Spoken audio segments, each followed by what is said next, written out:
Okay, so hey, real quick on Medicare for all.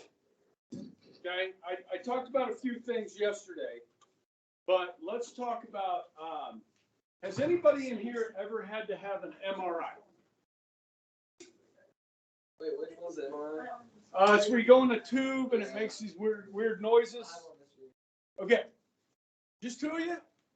Cash, you never had an MRI? Oh, I have. Yeah, you had your knees. I was thinking, Okay, so if you can remember between when the doctor said you need to have an MRI and when you get the MRI, how long was that? How long was it? You had about a month. Okay, that's pretty long. Too long. What was the MRI on? Okay. You were able to move. You weren't like, yeah. Okay. It wasn't an emergency. No, it's for Arctic. Okay. You got some arthritis going on? Yeah, me too, dude. Your knee. How long? Do you remember how? Like a good week and a half. It wasn't. Yeah, it's pretty quick. Yeah. You remember? Like 3 weeks. 3 weeks? Okay. Let me just give you a little pro tip here. Okay. Say something's wrong. You know, you need an MRI. Something's like it's a lot of pain. Okay. Talk to the nurse practitioner or whoever's with the doctor and ask them, like, hey, I'm in a lot of pain. Do you think you can try and get me in quick? Okay. I did that with my son who had an arm injury. He's a pitcher in college and he hurt his arm and he was finishing junior college and he was trying to get recruited to a 4-year. And we kind of needed to know what was up with his arm. Well, the news was bad, by the way, and he's never going to pitch again. But I told the lady, I'm like, we're kind of in the middle of recruiting process right now. Can we get it quick? We're on the schedule the next day. Okay. The reason why I'm talking about this, guys, generally healthcare in this country is really good. Anybody had surgery? You've had 2 surgery? Okay. Were you happy with the healthcare that you got? I mean, I've only had 2, but my son's had 3. I've always been really happy with the type of care that I've received in this country. The reason why I bring up MRI machines is because there are more MRI machines in Kansas than there are in Canada. See, if you have enough money in the United States, you can buy an MRI machine.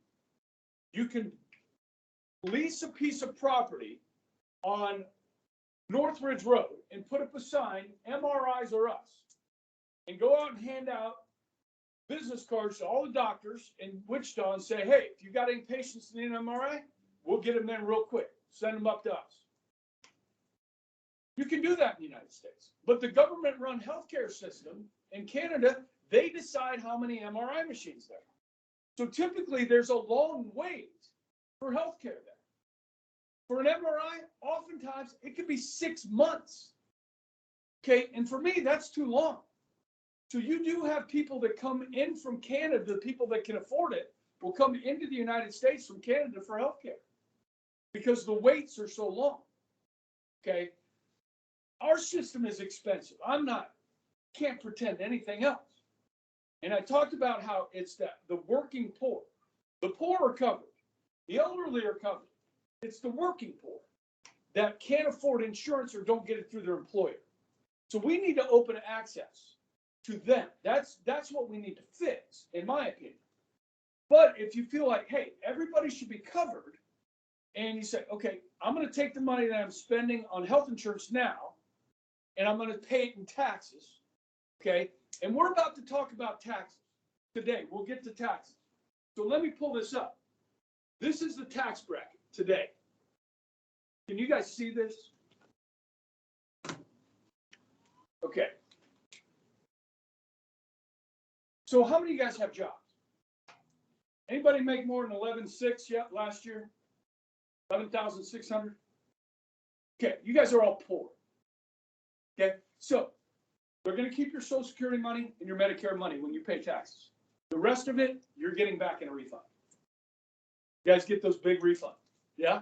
And then, if you're 22 and you're making what you're making now, like when I was 22, I made $8,000 that year.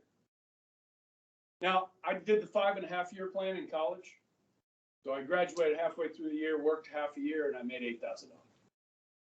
I got my refund, and then they sent me a check called the Earned Income Tax Credit. So if you're poor, they actually send you your refund and a check in addition to it. So if you're in these two bottom tax brackets, you don't pay federal income taxes. 47% of Americans pay zero federal income tax.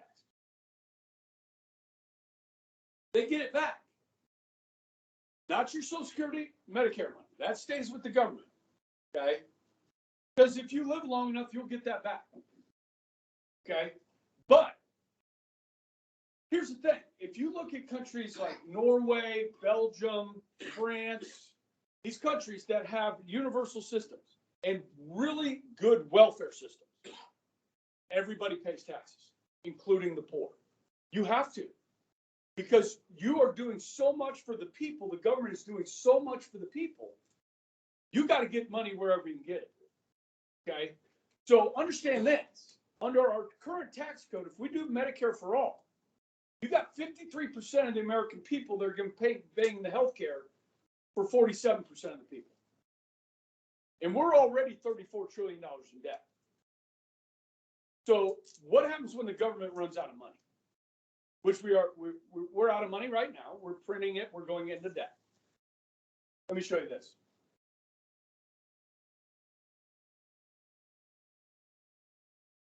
This is the national debt by president.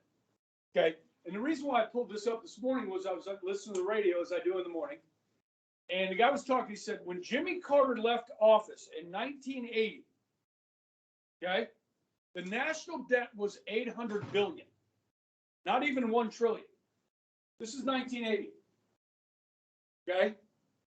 Ronald Reagan, 8 years, got it up to about, I don't know, 4 trillion. Okay. Now, why did Reagan spend so much money? Because he was trying to win the Cold War against the Soviet Union. We started building up our military like we hadn't in a long time. Because, guys, after Vietnam in 1975, people weren't big on the military. They weren't big on the U.S. I mean, we went through some tough times, guys. You go back to 1968. You have the 63. Kennedy's assassinated. Okay. 68, his brother's assassinated. Martin Luther King is assassinated in 68 as well. In 68, we got riots at the National Convention in Chicago. You've got Watergate in 1972. Nixon resigns from office. And then in the 70s, guys, the economy was horrible. It's horrible, guys. We got interest rates right now at 7%, which is high. My parents bought a house in 1977, 13.5% interest on their mortgage. Things were tough, man. This country was going through the doldrums. Reagan got in there, and he kind of made it popular to love your country again, to have pride in America. And he built up the military, okay? And we defeated the Soviet Union in the Cold War. They tried to keep pace with our military buildup, and they couldn't. Their economy couldn't sustain it. They collapsed. We won the Cold War, okay? We spent a lot of money to do it, okay? Reagan cut taxes. We even actually took in more money when he cut taxes, the government did, but we spent more than ever before. We haven't looked back. Okay, so you get Bill H.W. Bush. This is the dad. Okay, you see it going up. Then you get Bill Clinton. Now, this is the cool thing because it shows it can be done. Right here, these 2 years, no change. We balanced the budget 2 years in a row. Believe this: the government spent less money than it took in. Can you believe that? Because look what's happened since. Bush, 2 wars, Afghanistan and Iraq. It's growing. We get Obama in there. Holy crap. He doubles it. Then you get Trump. This is COVID, this last year. Remember how much money the government spent? Okay? Stay home, we'll send you money, send you checks. Okay. And then Biden, this isn't even right. This is now 34. So it's up here.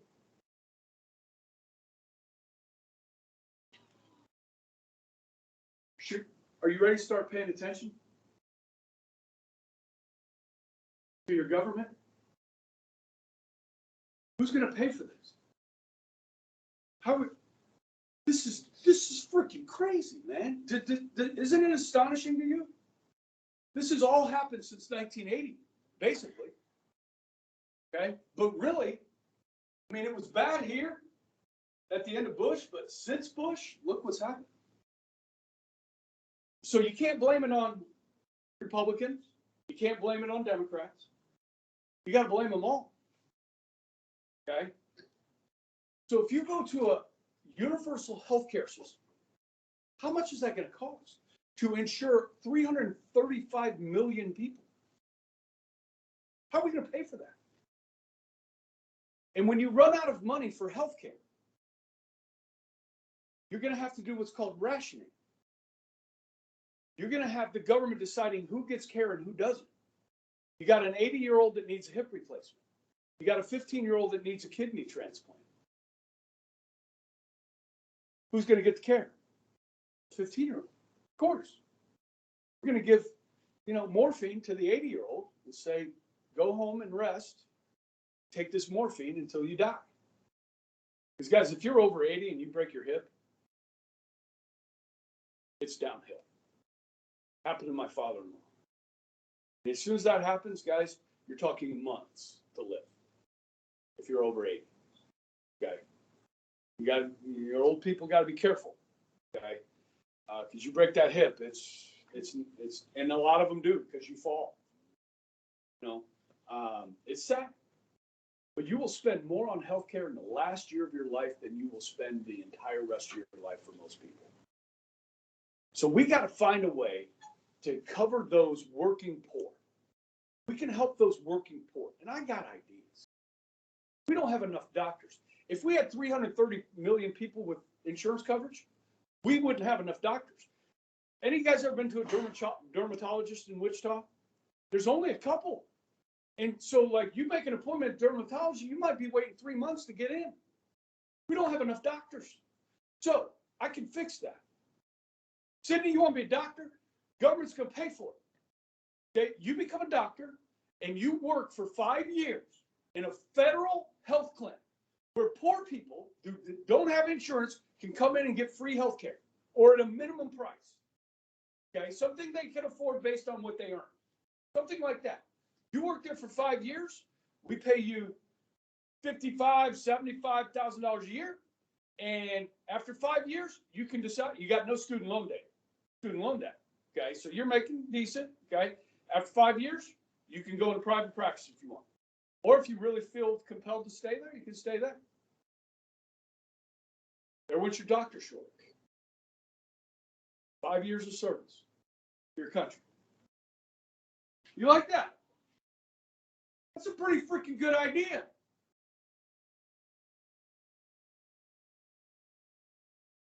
Put me in charge. Make me dictator. Great dictator. I'll be your doctor. Okay. I'll be your second in command. So, guys, I went and got an annual physical yesterday across the street. I could have paid for that in cash, but I have a health insurance company. The middleman, the insurance company. In the case of we went Medicare for all, the middleman is the government. I think I meant to talk about this yesterday. You got 3 patients walk in. One's paying cash, one is has a Medicare, and one has private insurance. Which one are you going to take first? Which one do you want? I want the guy that's paying cash. Now, I might charge him a little bit less because he's paying cash. And you can bargain for that. Say, listen, doc, I'm paying cash. How much are you going to charge me for this service? Just say, look, okay, he tells me that much. I say, I'll give you this. You can bargain with him. Now, because that's cash. It's immediate. You don't have to file health insurance claims. You don't have to do all this stuff. The second person they're going to take is the person that has health insurance. Because the Medicare Medicare doesn't pay the doctors what the insurance pays. So doctors really don't like getting Medicare and Medicaid patients because they don't get reimbursed. One of my best friends runs a home health care service. Most of his clients are on Medicaid. They're poor. And dude, he's like, we send the nurses over there, to help these people out. And then you bill Medicaid and they give you like freaking not even half of what you asked for. The government has a monopoly. They have a monopoly on Medicare and Medicaid. So they're going to tell the doctors, this is what we're paying. So if you go universal, the government's going to control the hospitals too, and the doctors, and how much they make. I don't know about you, but I ain't going to school for 12 years to make $100,000. Because I could go to school and study engineering for 4 years if I was a smart person and make $100,000. You understand? So there has to be a profit motive for doctors. Like, why would I? Yes, I want to help people. I want to give back. And a lot of doctors are like that. For 12 years, and you got to pay off those loans, you're going to expect to make some money. If you're a surgeon, well, hell, you're going to be independently wealthy. My next door neighbor is a pediatrician. We live in a middle class, maybe upper middle class neighborhood. He doesn't make tons of money. I don't know how much he makes, but he lives humbly, unlike some doctors who have mansions. So, it's a tough one because it's the horror stories. The person doesn't have insurance, they get cancer, and it's the horror stories. And that's what gets you. You know what I mean? Tugging at the heartstrings. We need to make it affordable for people. We need to give access to people. Is universal system a way to do that? If you think it is, say no. If you think we should try and fix what we have, say yes. All right? All right, moving on. This 13, this one's interesting, okay? Does anybody know anybody that is transgender in here? You know some people? Are they under the age of 18? Older? Okay. Now, guys, listen. Everybody's a human being, okay? So whatever you feel about transgenders and that sort of thing, I don't really have patience for people bashing on other human beings. Okay, so 20 years ago they would just call this gender dysphoria. Okay, you're confused about your gender. Okay, do I legitimately believe some people have gender dysphoria and are confused? Yeah, absolutely. Okay, and I feel bad for those people. That they have to struggle through this. But here's the question, and the reason I put this on there because state legislatures all across this country right now are taking up this issue. Ohio, 2 weeks ago, passed a law that said you could not. This is for healthcare. This isn't for a kid in your class that says I want to be called Sally instead of Sam. That's not what we're talking about. We're talking about healthcare here. We're talking about puberty blockers. We're talking about surgeries. Not allowing people to, be the other. Okay? How old do you have to be to get a tattoo? Buy a beer? Cigarettes? Are we going to let 16-year-olds make these life-altering decisions at 12, 13, 14, 15, 16 years old? When you talk about puberty blockers, guys, we do not know the long-term impact of this. This is a new science, okay?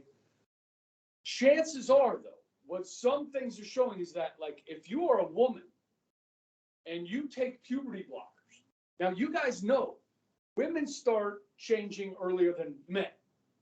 You start puberty earlier. If you start taking those, you may destroy your ability to have children one day if you had made the wrong decision. If you want to convert back. Breast augmentation, breast surgeries, you can take them off and you can put them back on. Now, they may not work the same as they originally were. Okay. Right? We're talking about it. Okay. So, you guys know Caitlyn Jenner? Yes. Okay. Well, Caitlyn used to be Bruce, right? And Bruce Jenner was a gold medal decathlete. Won the gold in 1976. Okay. And I don't watch the Kardashian stuff. Okay. I know about it. But Caitlyn Jenner came out on this issue and said, listen, if I would have transitioned as a teenager, I wouldn't have my family. And you guys would be out without the Kardashians. But in all seriousness, Caitlyn Jenner says, this is wrong. Okay. Other people believe that this is a legitimate thing for young people. And if you can stop it before they go through puberty, then you can fix that from the start. Okay. In California, so you have sanity and then you have insanity. So in California, 2 teachers were fired because there's a policy at their school that said if you have a kid in your classroom that wants to identify as the other gender and they haven't told their parents, so when they come to school, they act as the other. You're not allowed to tell their parents that they're doing it. And these 2 teachers said, no, these parents deserve to know. The school shouldn't keep it from them. They got fired. Then they sued. And they won. So they're back. This happened last week. They just won their court case. Okay. Now, guys, you hear people talk about this, usually comedians. Okay. Like, if you're a masculine guy and you have a son, do you want your son to be gay? Now, still your son. You're going to love him. But is that what you want? Generally not. Okay? So, do parents have a role here? In every other segment of society, our parents seem to have a role. But here, maybe not. Some states and schools are saying. Parents don't have a role here. So, you guys, your generation, what? Z? You're Gen Z, right? So if you look at the statistics of Gen Z, the number of young people that identify as gay or trans is way out of whack with every other generation that's come before it. Why? Is it something in the water? What is it? You guys know the answer, don't you? Social media. So guys, the whole reason why we do the community system in Bishop Carroll is for kids that don't feel like they fit in. Right? So that, because we took a poll, we asked students in that sophomore senior survey we did, okay? How many of you have a teacher that you can trust to go to with a problem? And we had quite a few students that didn't have one teacher that they felt like they could go to. How many, and then we asked, how many of you have a close friend at Bishop Carroll? We had quite a few students that didn't have one good friend. That's why we started community systems. Okay? So you would be with that teacher for 4 years, and you would be with the same classmates for 4 years. Well, you guys graduated and so forth, but still, you have that consistency. Okay?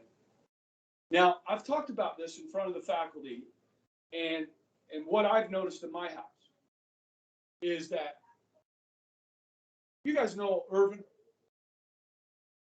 Pastor, Venezuela. he was a freshman in my house. Do you remember Irvin as a freshman?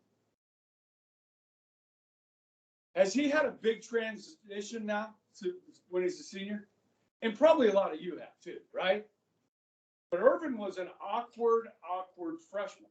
Yes? He's now my house captain. And he's the best house captain I've ever had. Okay? He's awesome. And caring and giving and everything else. So is that because of house? Or is that just because, well, he grew up? You can't pin it down. You know what I mean? You all have changed a lot since your freshman year. Right? Now, I think some of the leadership stuff, you guys get involved with some of the leadership stuff and community system, that does propel. That transitions to college and life really well. Because you get used to kind of taking charge of the situation, running the show. Okay? That's hard to teach. You just kind of got to do it and learn it and build that confidence. Okay? Everybody's the same. Like I didn't have this kind of confidence when I was teaching as a first-year teacher. You know what I mean? I was intimidated. I was scared. I was, I didn't want to say something wrong. Not wrong as in right and wrong, or just like that wasn't factually correct. I was always nervous about that. Now I just like, dude, I don't know. Ask me a question. Let's look it up. I don't care. I mean, I know a lot of stuff, but I don't know everything. Okay, so I don't know. I got off track there again. So what do you think? Because kids that don't fit in, they go on social media and they find people that they think they fit in, but these are complete strangers in many cases, on a phone or on a tablet or on a computer. And so you kind of get caught up into that. So some people are going to make a mistake here, and they're going to realize it later on in life, and they're going to want to detransition, and that is happening, and it will happen a lot with your generation. Do we let them do bodily damage under the age of 16 before they can really make these decisions?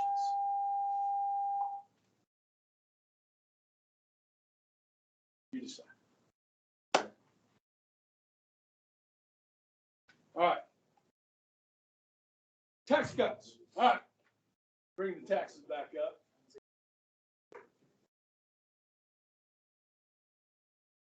I think I can make this bigger.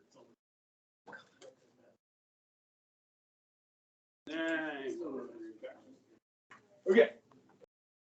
So, yeah. Did you lose your sheet? I did. I've been writing down notes.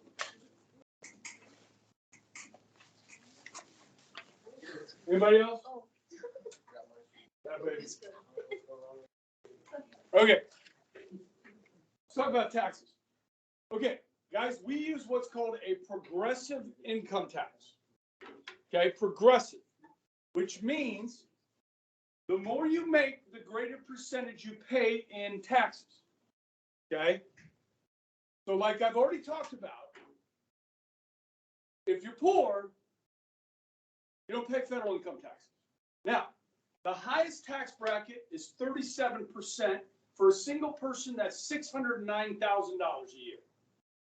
For a married couple, it's $731,000. Okay. Now, personally, I mean, I know of some people. I don't have any personal relationships with people. Well, maybe that make that much. But you know some of their names. Your Elon Musk. You're wealthy. Charles Koch. Okay, he's a billionaire. Okay, now 37%. Okay, now a lot of these people are married. Bezos isn't married anymore. The guy of Amazon, his wife got half.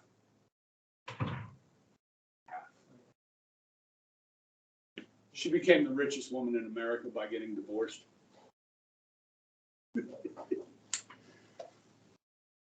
What's that one comedian? not Chappelle, he's a white guy with a beard. Bill Barr or something like that. What? Bill Burr. Bill Burr. He does a sketch on this. Okay. So anyhow, now guys, when Trump came in, the highest tax bracket was 39.6. Trump tax cuts cut all of these. All of these got cuts. Okay? Because you don't just cut taxes on the rich. You don't get reelected. Because there's a lot more middle class and lower class people than rich people. And you need votes. Okay? So you cut taxes for everybody. Okay. Now, there's a couple different schools of thought on this. Okay? Let's say we are, Marsh, in an economic recession. The economy is struggling. Now, last semester in history, there was one assignment I gave you that asked about what's called Keynesian economics. And what Keynesian economics says is when you're in an economic slowdown, the government spends money. The government injects money into the economy to get it to grow. Supply side economics says this: if you cut taxes, people keep more of their own money, yes? Now there's 3 things you can do with that, maybe 4 things you can do with that money. What are you going to do if you get a tax cut and you get, $1,000 more a year that you keep? What are you going to do with it? You're going to spend it? Save it? Donate it? And the 4th one? Invest it. Okay? When you invest in business, it helps business grow. When businesses grow, they hire more employees. When more employees have jobs, more employees are paying taxes. You're creating more taxes. When you buy more stuff with that money, you're paying sales taxes. You're also keeping the retailer in business by buying their stuff. I have mine. It's a nonprofit, so somebody wants money. Okay? Give me a tax cut. I'll give some more money to charity. Okay? But so supply siders say, let people keep their money. They spend it. We are a consumer-driven economy. I talk about Teen. Our buddy Teen. Okay? He's from Vietnam. I'm sorry. I know they're probably talking about important stuff. We're talking about. I know you are. I didn't want to interrupt, but it's distracting. It's not just to me. It's other people are. I'm sorry. I didn't want to interrupt because I know you're talking about stuff.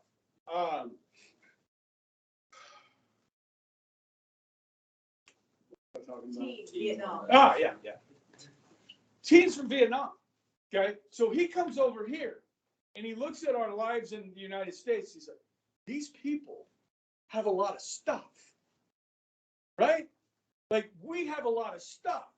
If you have a big screen TV and it breaks, do you take it to the repair shop? No, you throw it in the freaking landfill and you buy a bigger one. That's what we do in this country. So when consumers are spending money, our economy is growing. That's what drives our economy. You listen, every month they come out with what's called Consumer Confidence Index. And when consumers are confident, they're spending money. The stock market's going to go up.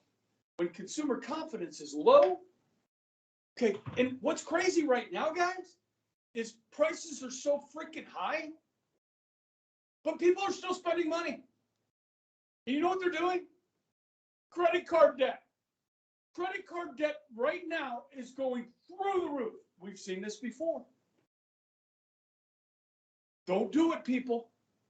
Don't do it. Because the interest rates on those credit cards are freaking high. It's going to take you years to pay that off. My buddy Tom had like $50,000 in credit card debt. Tom, what are you doing? I'm trying to freaking raise a family. and go to the Steelers game in Pittsburgh. Buying a lot of Miller Lite. He's Irish.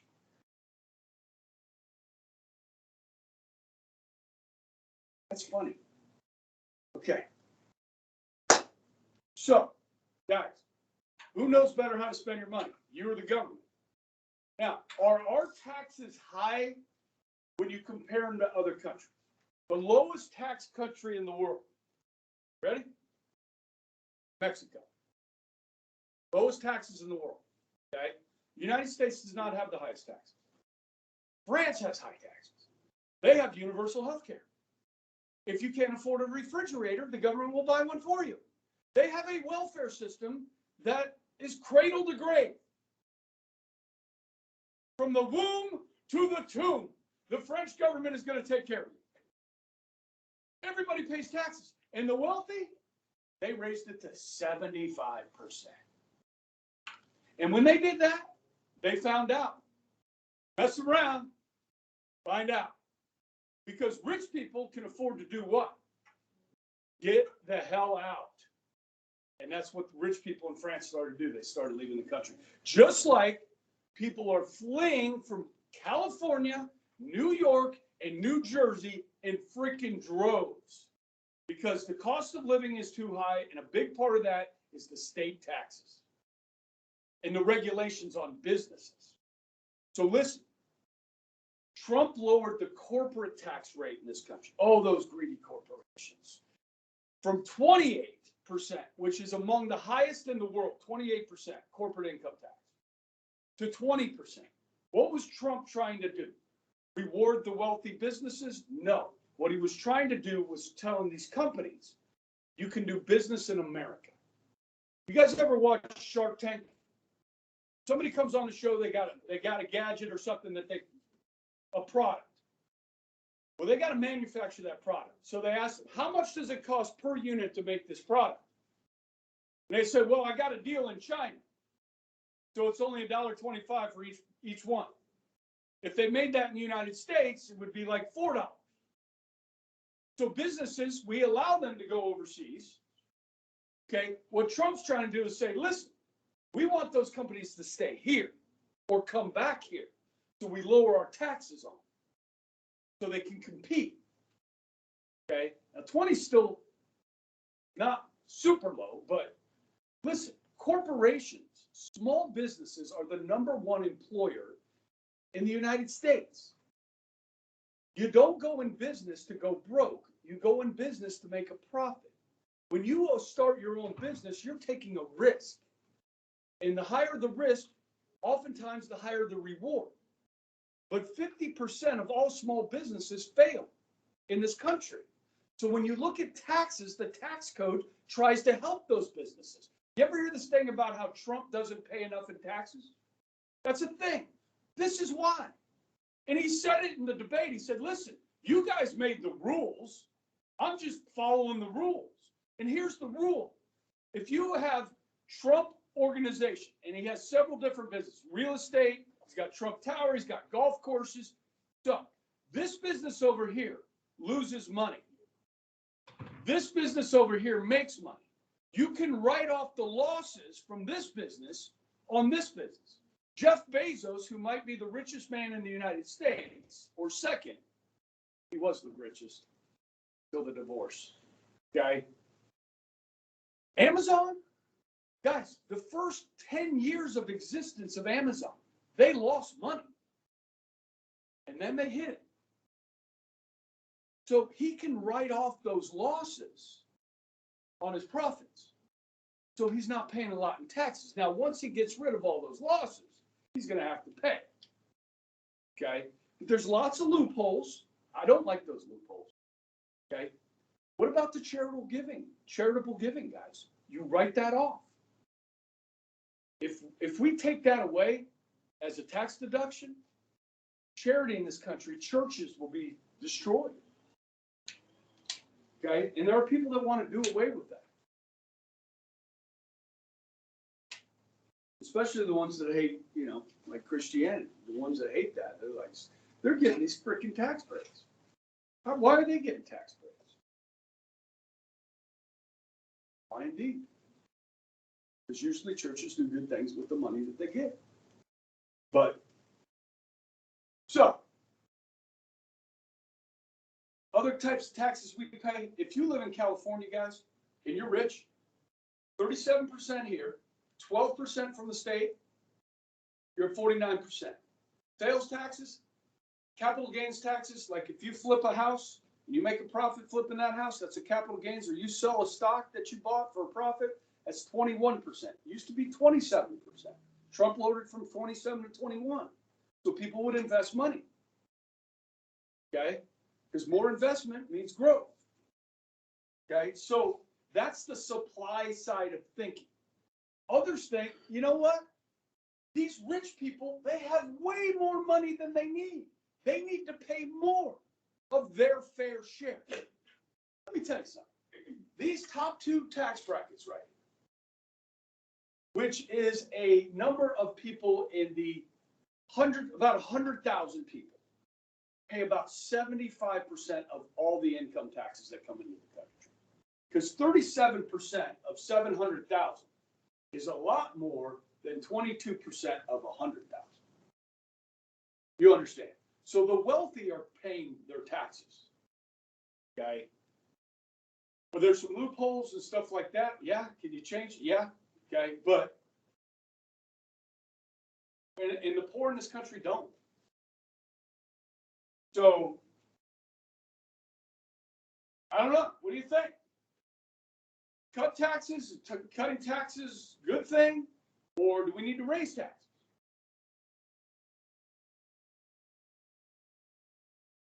We're $34 trillion in debt.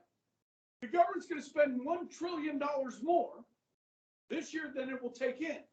So that's what it's taking in. So do we need to cut spending, or do we need to bring in more revenue? Well, when Reagan cut taxes and when Trump cut taxes, revenue, because of economic growth, went up. The amount of tax dollars that went in, even though you cut taxes, you had more people paying taxes. Unemployment was really low. Wages were going up.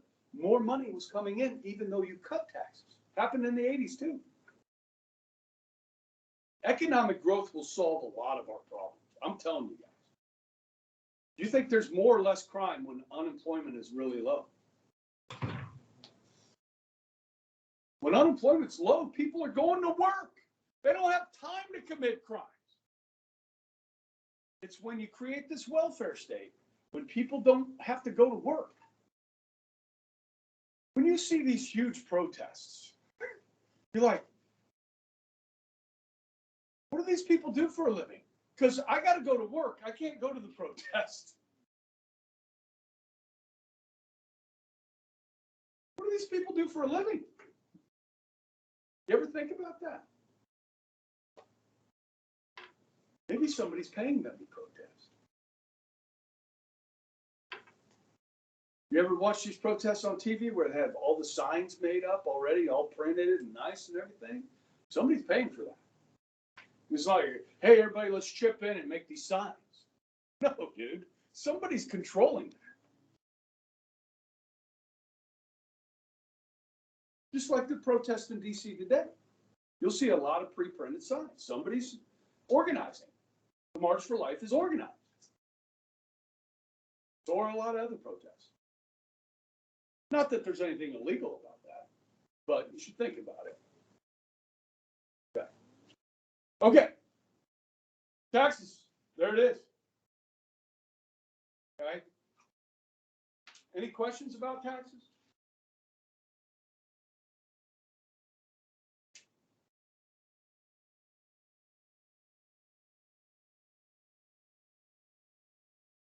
Now, when you get older, you start making some good money.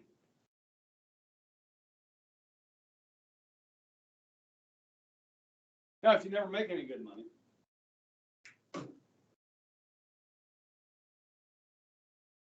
okay. All right. So, I got 6 minutes. Hate crime legislation. I didn't get to that in any of my other classes. You want to move on? You want to stop there and pick up on Monday? I mean, everybody's awake right now. This one's kind of interesting. What teacher explained 6 weeks? Yeah. I want you to go into detail about it. It's Friday night. We're playing Northwest High School in football. This year or what? Any year. What do they always do? No, not in the game. Before the game. They put the jersey on Jesus. It says, Jesus loves Northwest too. They did that one year. Okay. I thought that was funny. And they're right. Jesus does love them too. Okay. Even though. Okay. Now, what's the crime? Trespassing. Could be vandalism. One year there was some spray paint. Okay. Now let's just say some students came over and wrote, Bishop Carroll stinks and spray paint on the school. Okay. You've got trespassing and vandalism. Yes. Maybe a destruction of property type of thing. Okay. So juveniles doing that, slap on the wrist, right? If you catch it, if the cameras work. Yeah. Yeah.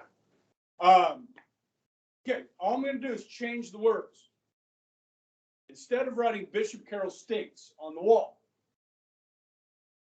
they write Catholics suck. What's the crime?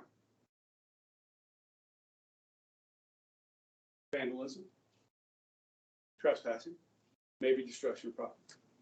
Or we could add to it a civil rights charge of a hate crime going after a particular religion. This would be akin maybe to somebody pinning a swastika on a Jewish synagogue, or leaving a slab of bacon in front of the mosque. Some states have what are called hate crimes that are based on somebody's religion, their race, their sexual orientation, these sorts of things, where the federal government will get involved also in what's called a civil rights hate crime. Okay. Sometimes states have these, some don't. Okay. How many of you guys knew these laws existed before I started talking about them? Okay. So here's the thing. Most people that commit these hate crimes are ignorant. Would you agree? So the more ignorant you are, the more less informed you are. So a lot of people don't even know these exist. So is it a deterrent? I don't know. Again, I can't answer that. Is it a deterrent? Is it healthy? Okay, so we talked about hate speech earlier. This is actually an action.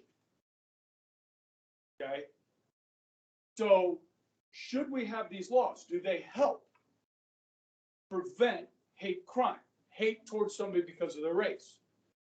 Then this can get a little bit confusing. Let's say a black guy and a white guy get in a fight. It's a brawl. These two guys, they're going at it. And people are watching this. Now, I don't know if you guys have ever been in a fight, like a real fight. I've been in one. I got one in middle school. Nobody hit each other in the head. So I don't call that a real fight. We're punching each other in the stomach or swinging like this in middle school. Okay. This redheaded kid was a jerk. We had it out in the cafeteria. It's funny. But when I was in college, playing junior college baseball, we're in a redneck town. That's in North Florida, what we call LA, Lower Alabama. Okay. The locals don't like the college boys because they date all the girls and stuff. They don't like the college boys. So we're down under the bridge. We got a fire.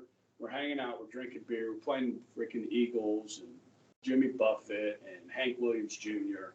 singing and drinking, right? And these local dudes show up. And they're talking smack, and this dude says something to me, and I'm like, Dude, I can't tell you what came out of my mouth, but I'm sure I was saying everything in the book. And I beat the living crap out of this dude. Okay. My hands were all freaking, my baseball coach, I had him for tennis class. I was sitting in class, and my knuckles are all scarred up. He's like, oh man, I had to run so much. For a whole doubleheader, I had to run. My parents came to the game. And I'm freaking running. For like 4 hours. Anyhow, you don't know what's going to come out of your mouth. Adrenaline is crazy in a fight, guys. Okay? I don't ever want to do that again. I've told you that. Okay. So, and I'm not really a violent person. So, if the white guy's beating up this black dude and he's using the N-word, and some people are watching this, right? Well, what they didn't hear at the beginning of the fight was this black dude said something about the white dude's mother. And you don't talk about my mother. And that's what the fight was over. It wasn't because he was black, but he did use the N-word in the commission of the fight. People hear that, and they're like, this guy's, he's a racist, and you know what I mean? And he gets charged with a hate crime. You're going to have the police getting into people's brains sometimes. Now, some of these are clear cut, but the police are going to have to figure out what you were thinking while you committed the crime. Okay? So there's some gray area in there. Now, what's worse than murder? Nothing. So do you have higher penalties for murder out of hate? Well, if it's first degree murder, you can't get any higher penalty. But is this helpful? Does this help bring us together? Do these laws protect us from hate crime? Do they prevent it? They deter it? We punish people more because it was done out of hate for their race, their religion, and so forth? Or do we just punish the crime? Sum that up for you pretty quick. Okay? So if you're against hate crime legislation, you say no. If you want hate crimes, laws that protect people here, then say no.